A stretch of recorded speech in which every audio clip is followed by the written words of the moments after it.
नमस्कार दोस्तों, स्वागत है आपका आपके अपने YouTube चैनल जीएस जीनियस में। जैसा कि आप स्क्रीन पर देख रहे हैं, सिविल सर्विसेज क्रॉनिकल ये करंट अफेयर्स की मैगजीन है जो प्रतिमाह आती है और जो परीक्षा की तैयारी करने वाले जो छात्र हैं प्रतियोगी परीक्षाओं के लिए उनके मध्य बहुत ही लोकप्रिय है। इसी में आज हम फरवरी 2025 का अंक आपके समक्ष लाए हैं और इस अंक में दिसंबर 2024 माह का जो करंट अफेयर है, जो घटनाक्रम है, वो सब कुछ जो है प्रस्तुत किया गया है। इसके अलग अलग जो सेक्शंस हैं उनको छोटे छोटे वीडियो के माध्यम से हम आपके सामने प्रस्तुत करेंगे। पहले भी मैंने जनवरी के अंक को जो है वीडियो बनाया है, दिसंबर 2024 का भी अंक बनाया है। अगर आपने उनको नहीं देखा है और आप उनको रिवाइज करना चाहें तो इसी प्रकार छोटे छोटे वीडियो अलग अलग सेक्शंस के मैंने बनाए हैं। आप डिस्क्रिप्शन में जाके उनकी प्लेलिस्ट पड़ी हुई है, उनको देख सकते हैं। तो चलिए मित्रों, देखते हैं सिविल सर्विसेज क्रॉनिकल का जो फरवरी 2025 का जो न्यायपालिका से जुड़े हुए मुद्दे हैं, आज हम उनको देखने जा रहे हैं।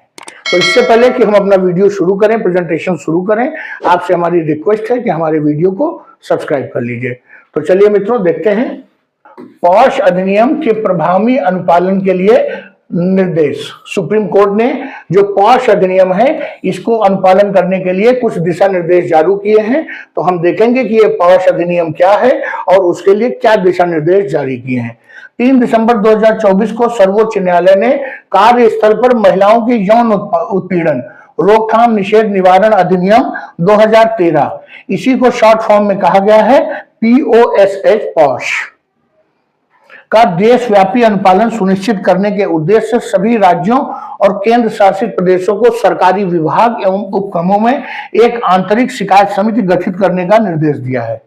न्यायमूर्ति BV नागरत्ना और न्यायमूर्ति N कोटेश्वर सिंह की जो पीठ है, उन्होंने ये दिशा निर्देश जारी किए हैं और उन्होंने कहा कि देश में समान रूप से ये जो है लागू होना चाहिए।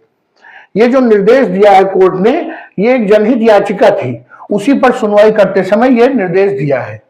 जनहित याचिका के माध्यम से याचिकाकर्ता ने यौन उत्पीड़न की शिकायतों के समाधान के लिए राजनीतिक दलों में भी आंतरिक शिकायत समितियों की उपस्थिति में विसंगतियों को उजागर किया है। स्वाभाविक है, जो जैसे कि अन्य जगहों पर महिलाओं का उत्पीड़न देखने को मिलता है, राजनीतिक दल उनसे छूते नहीं हैं, बल्कि मुझे तो लगता है कि सबसे ज्यादा महिलाओं का अगर कहीं यौन उत्पीड़न होता है तो वो राजनीतिक दलों में ही होता है। जो महिलाएं थोड़ा सा भी आगे बढ़ती हैं तो लोग उनका अनुचित लाभ उठाने का प्रयास करते हैं। तो और कई पार्टियों में ऐसी जो समितियां हैं जो जहां पर शिकायत कर सकती हैं महिलाएं, वो नहीं बनी है। तो इसी को PIL के माध्यम से उजागर किया था। तो अदालत ने याचिकाकर्ता से कहा कि अगर आप इसमें कुछ आपको गलत दिख रहा है, कुछ विसंगतियां दिख रही हैं, तो आप इसकी शिकायत चुनाव आयोग से करिए। और कहा कि राजनीतिक दलों को पॉश अधिनियम के अनुरूप तंत्र स्थापित करने के लिए जो सबसे उपयुक्त प्राधिकारी है वो चुनाव आयोग है। चुनाव आयोग का बहुत दबाव रहता है इन राजनीतिक दलों पे, क्योंकि कभी किसी की मान्यता इस आधार पर रद्द हो सकती है। तो उन्होंने कहा कि आप चुनाव आयोग में इसकी शिकायत करिए।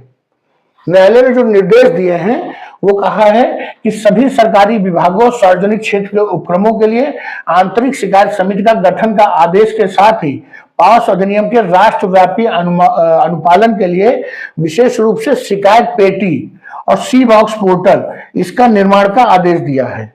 इसके पहले 2023 में जो है, मई 2023 में सर्वोच्च न्यायालय ने इस पर काफी आपत्ति जताई थी कि जो पॉश अधिनियम है वो 1 दशक बाद भी जो है पूरी तरह से प्रवर्तन में नहीं आया है और कई राज्यों में इसमें खामियां देखने को मिल रही हैं।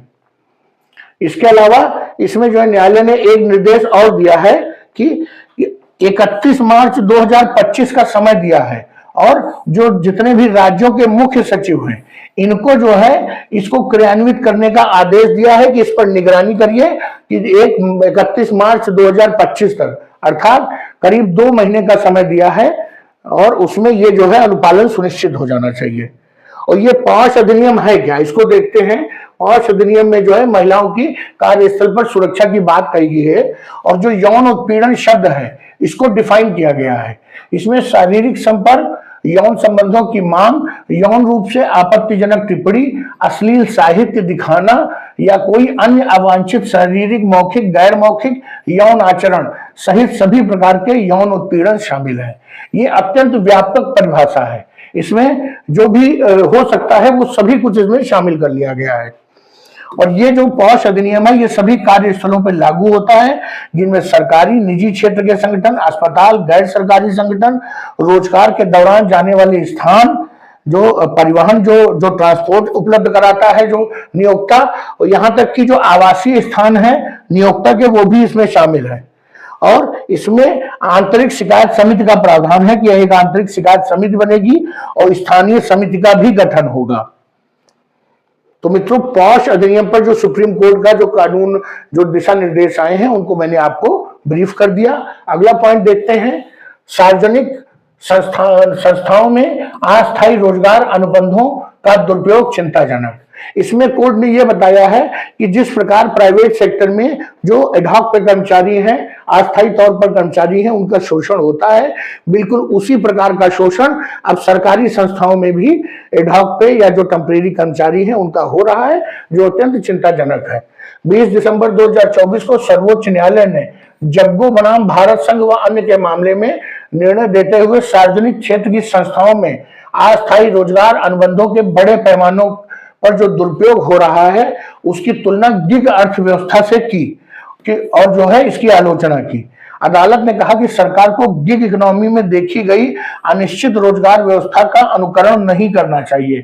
और मैं आपको बता दूं कि वर्तमान में जो सरकार है उसका मंतव्य यही है कि सब कुछ अनसर्टेन हो जाए और लोगों की जो नियमित आय है उसकी योजनाएं इस प्रकार की है कि जो नियमित आय जो है वो रह ही नहीं पाएगी। इसीलिए जैसे आम आदमी को दिख रहा है वैसे कोर्ट को भी जो सरकार की मंशा है वो दिखाई दे रही है।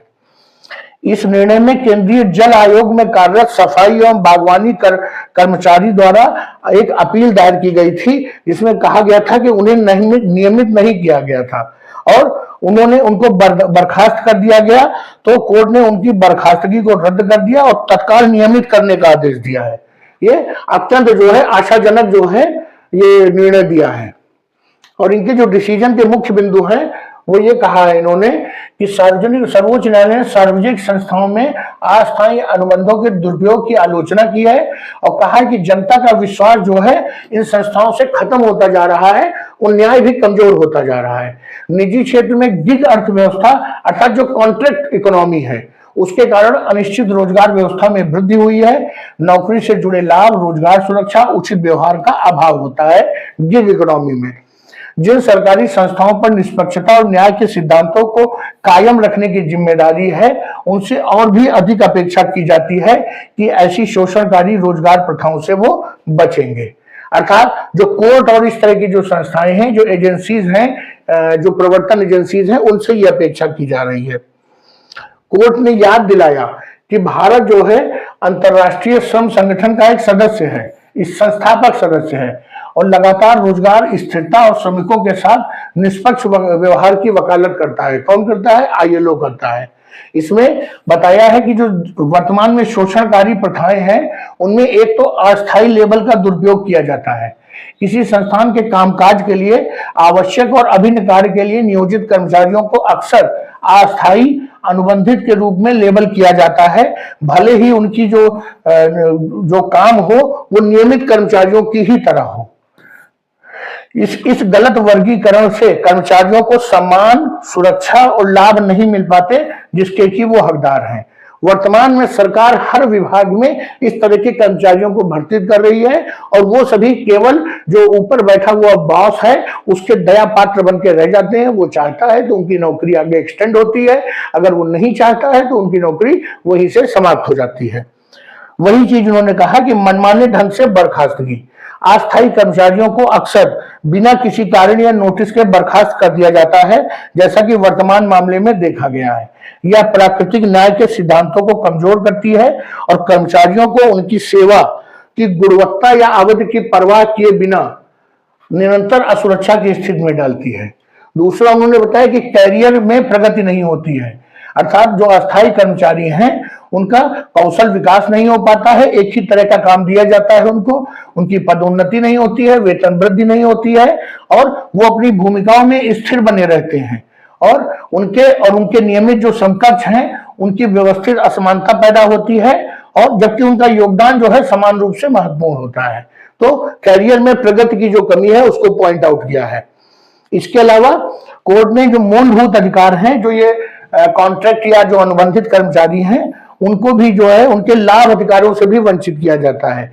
इनको न तो पेंशन की व्यवस्था है, न भविष्य निधि की व्यवस्था है, न स्वास्थ्य बीमा है, न सवेतन अवकाश भी इनको नहीं मिलता है। इन सभी लाभों से इनको वंचित रखा जाता है, चाहे उनका कार्यकाल दशकों से या उससे भी ज्यादा लंबा हो। इसके कारण उनके परिवारों को अनुचित कठिनाई में पड़ जाते हैं, खासकर जब बीमारी, सेवानिवृत्ति या कोई अप्रत्याशित परिस्थिति हो तो ऐसे सभी कर्मचारी समस्या में पड़ जाते हैं। तो मित्रों, ये बहुत बड़ा मुद्दा उठाया है। मुझे नहीं मालूम कि इस पर कितना अनुपालन होगा, लेकिन हाँ, ये इस समय की समाज की बहुत जटिल जो है समस्या है। तो चलिए मित्रों, ये न्यायपालिका से जुड़े हुए जो मुद्दे थे, 3 महत्वपूर्ण डिसीजन थे, मैंने इस किताब में यही 3 शामिल किए गए थे, मैंने आपके समक्ष इनको रखा। अगर हमारा वीडियो आपको पसंद लगा हो तो वीडियो को लाइक करिए, चैनल को सब्सक्राइब करिए। धन्यवाद।